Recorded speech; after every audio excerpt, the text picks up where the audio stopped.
everybody, Anna Sabramowitz here, and I help people plan, write, and launch awesome scenarios. I wanted to share a message with you today because I just had an awesome conversation with one of my clients, and what they brought up was, I think, very important to us today as people who design learning for others, and a mindset that we need to have a little bit of a shift in. So her challenge was that she has an aging workforce, and they're all leaving, and with them is leaving all the information that they have. And also that she feels like the industry as a whole that she's in is not attracting the young people or the new workforce in the same way, because it's not as exciting for them. It's and also one of the challenges is that as these new people come in, you're trying to keep up with the demand of creating new training for them that's cool, up to date, and all those other things. However, you don't actually have the time to capture all of that knowledge and awesome contextual stuff that's leaving with the people who are retiring or moving on to other positions. So one of the things that she brought up was, we have this giant repository of really old, couple of years old, let's say 5 years old learning, and now we need to revive it, make it cooler, make it more hip, and chunk it, make it micro, all those other things. And I said, well, why would you do that? Why would you focus your efforts there? And she said, it's because that's what people want now. People want short and punchy and very exciting and good, looking good, all those other things. And I said, yeah, sure, they might expect that. But there's other things that people also expect that they're looking for. And I said, if you can provide people with the context for why they should even access something to learn about it, and also if you can just update the language for most of those things, that would actually be 99% of your battle. So she's like, okay, so what you're saying is that I don't have to go and invest all this time in this repository to update it all and make it all beautiful. You're saying that I just need to update the language and add some context. How do I do that? So here's really what I was trying to tell her, and hopefully you'll benefit from this as well, because I think that our brains are drawn to the kind of the quickest, most top of mind solution.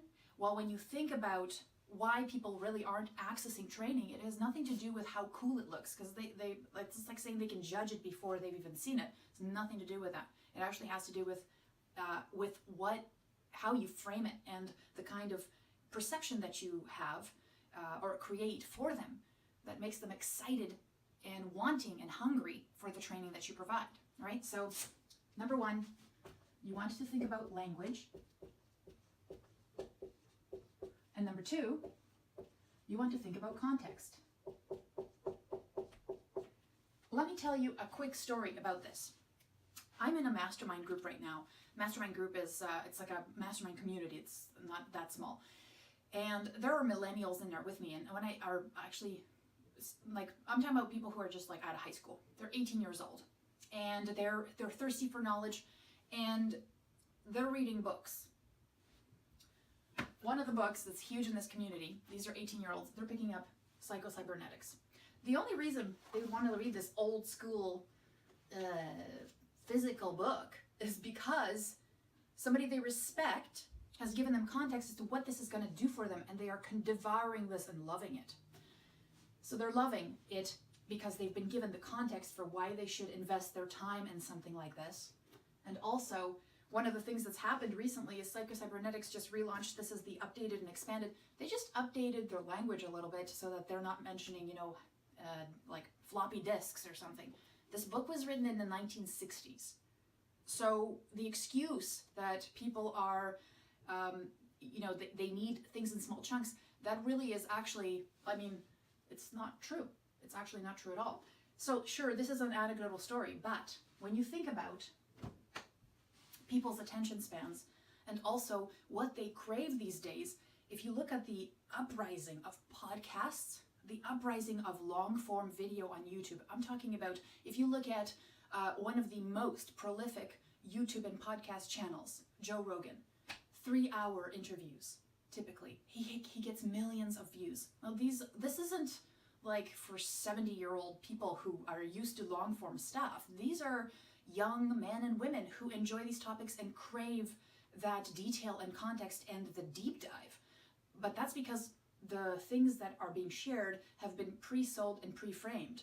And so what you need to do is think about your stuff in that way, right? How can I help somebody see the context of this value of this actual training?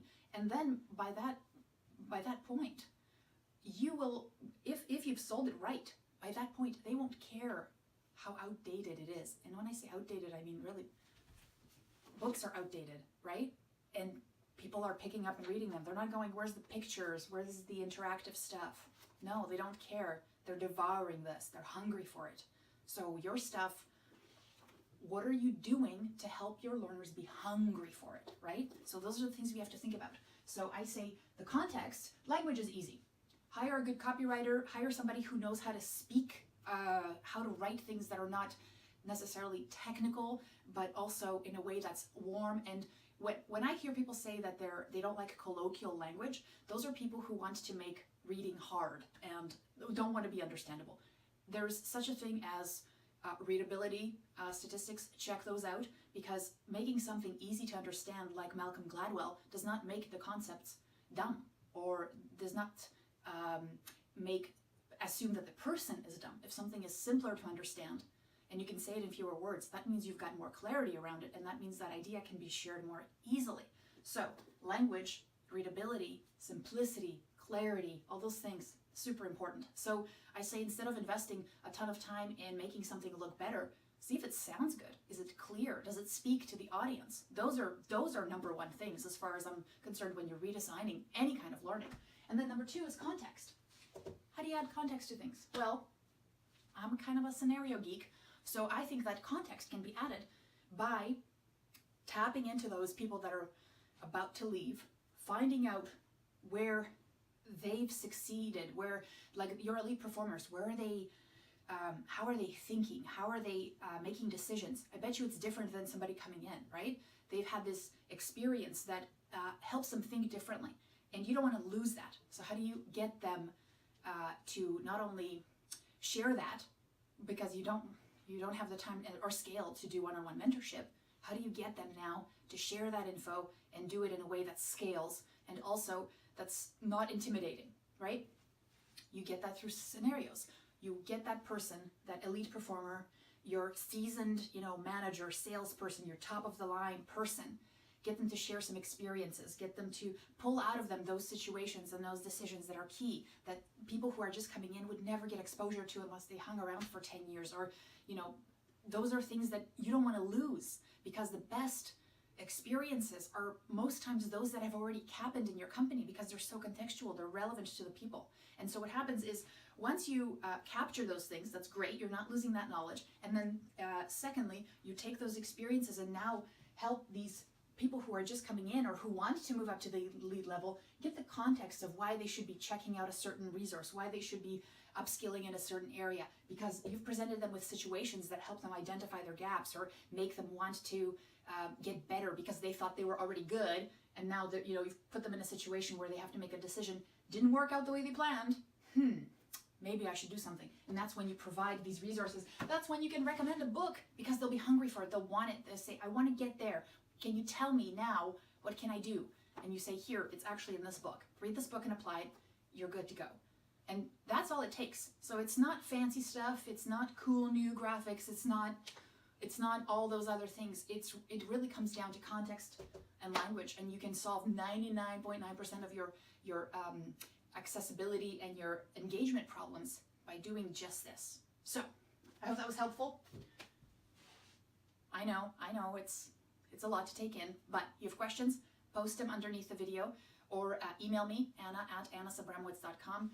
Or if you want to work with me, go to and want to talk about whether we can actually work together and are a good fit, because I don't just take on any kind of project. It has to be a scenario project, and it has to be happening very soon, because I have really short time frames for development. So if you want to work with me, scheduleanna.com, check out there, book a session, and I will talk to you next time, friend. Take care. Bye.